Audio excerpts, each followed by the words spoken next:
My name is Allison Rodriguez and this is my helper, Bonnie Negretti, and today we'll be teaching you how to make crème brûlée using a kitchen blowtorch. The ingredients you'll need include 4 cups of heavy whipping cream, 1 whole vanilla bean or 1 tablespoon of vanilla extract, 10 egg yolks, 3/4 cups of sugar, and 6 tablespoons of superfine sugar. We're now going to go ahead and preheat the oven to 325 degrees while we're preparing everything. First we'll be making the custard, and we're going to start by warming up 4 cups of heavy whipping cream on the stove. You'll want to set your stove on medium to low heat so that the cream will just simmer and get warm and not boil. This will take approximately 5 to 7 minutes. My stove has numbers on it, so we're just going to set it between 3 and 4. Now we're going to add the vanilla extract or the caviar from the vanilla bean, whichever you prefer, into the heavy whipping cream. Today we'll be using the whole vanilla bean, so you'll have to slice open the bean and scrape the caviar from the bean into the saucepan. And you can go ahead and throw the entire vanilla bean in as well, just for a couple of minutes, and stir frequently so the cream does not burn.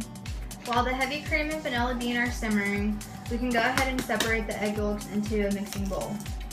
We are going to use an egg yolk separator to make it easier, but you can separate the yolks however you'd like.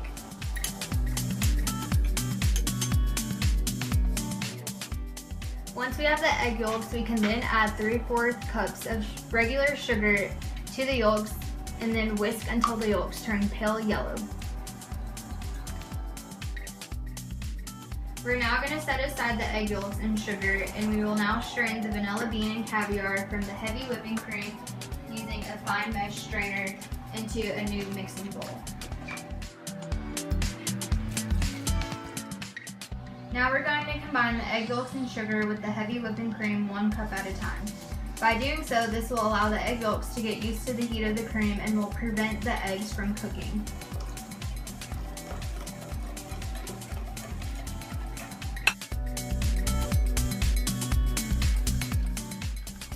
Once you have added all of the cream, start to whisk.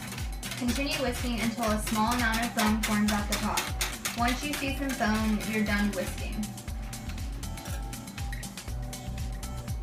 We're going to place 6 ramekins in a sheet cake pan. Then we're going to pour the mixture into a portable container for convenience, just like this one, but you can do any method you prefer. We're going to then fill each ramekin up until they're about 3/4 full.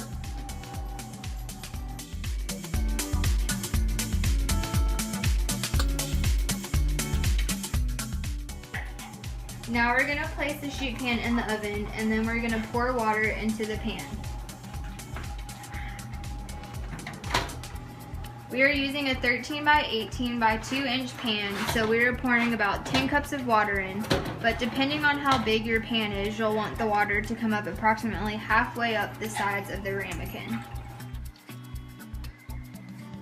Once they are done cooking, remove them from the oven and remove the ramekins from the baking sheet with a large spatula. And we're going to place them on the kitchen counter to cool for approximately 10 minutes.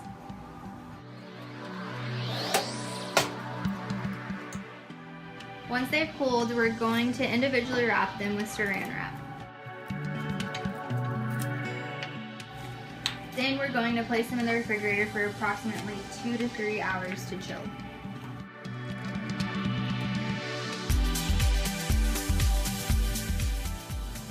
After it has chilled in the refrigerator for 2 to 3 hours, and whenever they are ready to serve, we're going to caramelize the superfine sugar using a kitchen blowtorch. First, measure 1 tablespoon of superfine sugar and sprinkle it on top of the custard. Gently shake the ramekin to spread the sugar until it evenly covers the top. This is what it should look like. I will be using a Bonjour culinary kitchen torch for my demonstration. To start the torch, turn off the safety latch by pressing it down and then hold down the ignite button. If you have a different kitchen torch, please refer to your instructions. Hold the torch almost parallel to the surface of the custard and continue moving the torch around, never resting too long on one spot. The idea here is that you want to brown the sugar very quickly because you don't want the heat from the torch to heat up or otherwise affect the cold custard underneath. This is why superfine sugar is suggested, because it melts faster and begins to caramelize faster.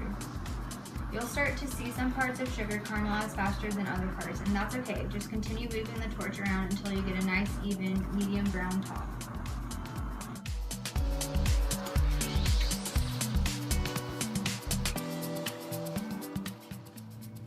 Once the sugar looks like this, then you're done torching and it's ready to eat.